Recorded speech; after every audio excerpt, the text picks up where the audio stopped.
UP home guard 2026 की परीक्षा देने वालों के लिए ये गाइड बहुत जरूरी है। महीनों की जो मेहनत है ना, वो परीक्षा के दिन किसी छोटी सी गलती से खराब ना हो जाए, बस यही सुनिश्चित करना है आज। चलिए एक बहुत ही चौंकाने वाले नंबर से शुरुआत करते हैं। ओएमआर शीट वाली परीक्षाओं में पता है करीब 8 से 10% उम्मीदवार सिर्फ इसीलिए बाहर हो जाते हैं क्योंकि उन्होंने अपनी आंसर शीट पर कोई छोटी मोटी पर बहुत बड़ी गलती कर दी। सोचिए, ऐसी गलतियां जिनसे बचा जा सकता था। तो सवाल ये है कि उस 8-10% का हिस्सा बनने से कैसे बचा जाए। इसकी तैयारी परीक्षा हॉल में घुसने से भी बहुत पहले शुरू हो जाती है। देखिए, सबसे बड़ा हथियार तो एक शांत दिमाग ही होता है। और दिमाग को शांत रखने का सबसे पहला और सबसे जरूरी कदम क्या है? बस एग्जाम सेंटर पर वक्त से बहुत पहले पहुंच जाना।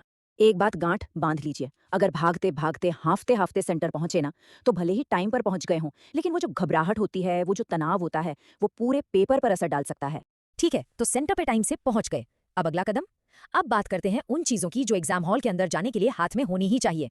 ये वो चीजें हैं जिनके बिना एंट्री नहीं मिलेगी, मतलब बिल्कुल नहीं। इसमें कोई कोताही नहीं चलेगी। खास तौर पर जो आईडी कार्ड और पैन को लेकर नियम है ना, उनको जरा और अच्छे से समझ लेते हैं। पहचान को लेकर कोई भी कंफ्यूजन या दिक्कत ना हो, इसके लिए ये जानना बहुत जरूरी है कि कौन कौन से डॉक्यूमेंट्स साथ रखने हैं। ये इस बात पर डिपेंड करेगा कि आधार कार्ड वेरीफाइड है या नहीं, या उसमें कोई छोटी मोटी गलती तो नहीं है।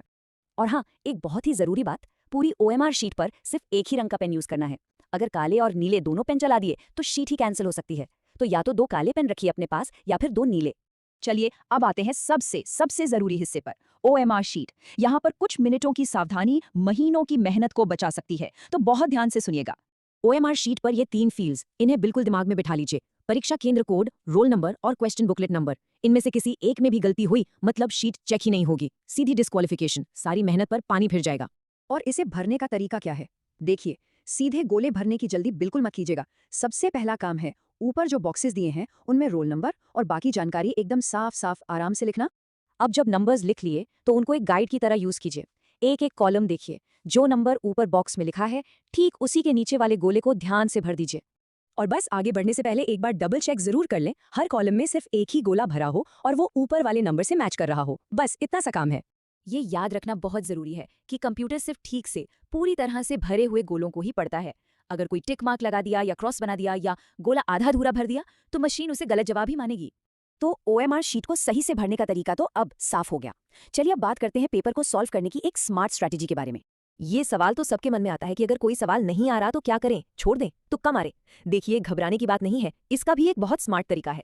अंधाधुंध तुक्का मारने से ये तरीका कहीं ज्यादा असरदार है, खासकर उन सवालों के लिए जहां बिल्कुल भी कुछ समझ नहीं आ रहा। वहां एक ही ऑप्शन, मान लीजिए सी, पकड़कर सारे ऐसे सवालों में वही भर देना ज्यादा फायदेमंद होता है। एक और बहुत जरूरी बात, एग्जाम हॉल में ये सोचकर बिल्कुल मत जाना कि इतने नंबर तो लाने ही हैं। इससे सिर्फ बिना मतलब का प्रेशर बनता है।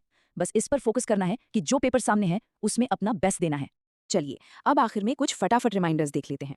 ये छोटी छोटी बातें हैं पर एग्जाम के दौरान बहुत काम आती हैं।